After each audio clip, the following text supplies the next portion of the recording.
ভান্ডার আমার মা বোনের ভান্ডার উত্তরোত্তর বৃদ্ধি পাবে, লক্ষ্মীর ভান্ডার বাড়বে।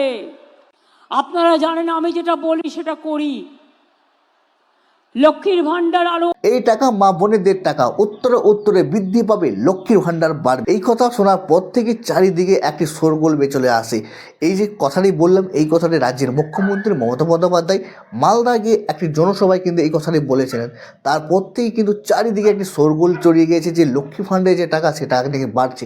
সব দিক থেকেই শোনা যাচ্ছে লক্ষ্মী ভান্ডারে যে টাকা এবার কিন্তু বাড়তে চলেছে, 2100 টাকা হতে চলেছে, 2000 টাকা হতে চলেছে, 3000 টাকা হতে চলেছে। চারিদিকে কিন্তু এই একটি কথা কিন্তু ছড়িয়ে পেয়েছে।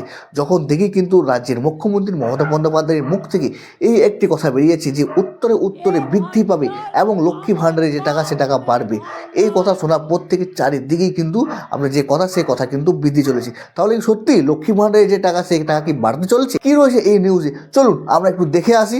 মমতার বড় ঘোষণা লক্ষ্মীর ভান্ডার প্রকল্পে উপভোক্তাদের সাথে ভাতার যে পরিমাণ সে পরিমাণ বাড়ছে। রাজ্যের জনপ্রিয় সামাজিক প্রকল্পের লক্ষ্মীর ভান্ডার নিয়ে আবারও সুখবর নিয়ে এসেছে মমতা সরকার।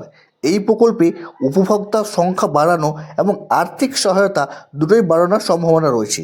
মুখ্যমন্ত্রী মমতা বন্দ্যোপাধ্যায় সম্প্রতি একটি ঘোষণায় নতুন উচ্ছ্বাস দেখা দিয়েছে রাজ্যবাসীর মধ্যে। বর্তমানে লক্ষ্মী ভান্ডার প্রকল্পে উপকৃত হচ্ছে প্রায় 2,21,00,000 মহিলা। সাধারণ শ্রেণীর মহিলারা এই প্রকল্পে প্রতি মাসে 1000 টাকা এবং তপশিলি জাতি ও উপজাতি শ্রেণীর মহিলারা প্রতি মাসে 1200 টাকা করে পায়। এছাড়াও লক্ষ্মীর ভান্ডার প্রকল্পে বেশ কিছু সুবিধা হলো। বার্ধক্য ভাতার জন্য আলাদা করে এখানে আবেদন করার কোনো প্রয়োজন নেই।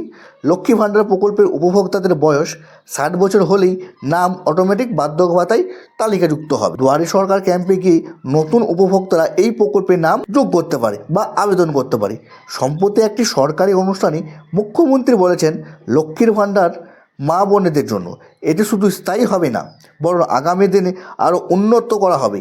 এই মন্তব্য থেকেই জল্পনা শুরু হয় এই লক্ষ্মীর ভান্ডার নিয়ে। অনুমান করা হচ্ছে এই প্রকল্পে টাকার অঙ্ক 1000 থেকে 2000 বা 3000 টাকা হতে পারে, যদিও এই বিষয়ে কোনো সরকারিভাবে ঘোষণা করা হয়নি। নতুন করে আরও মহিলাদের এই প্রকল্পের আওতায় নিয়ে আসতে পারে এটাও কিন্তু অনুমান করা হচ্ছে। লক্ষ্মীর ভান্ডার প্রকল্প ইতিমধ্যেই কেন্দ্রীয় সরকারের বেশ কিছু রিপোর্টে প্রশংসিত হয়েছে। এই প্রকল্পে রাজ্যের মহিলাদের আর্থিকভাবে স্বাবলম্বী করে তুলেছে উল্লেখ করা হয়েছে।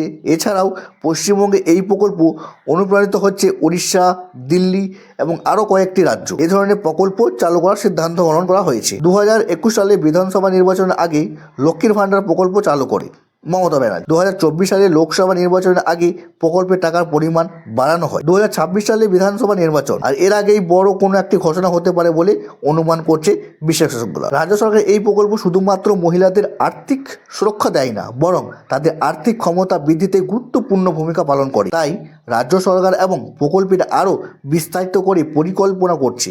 রাজ্যের মহিলারা এখন আরও বেশি আশাবাদী, কারণ লক্ষ্মীর ভান্ডার প্রকল্প শুধুমাত্র টাকার অঙ্ক নয়, তাদের জীবনের আর্থিক নিরাপত্তা ও আত্মবিশ্বাস যোগাচ্ছে।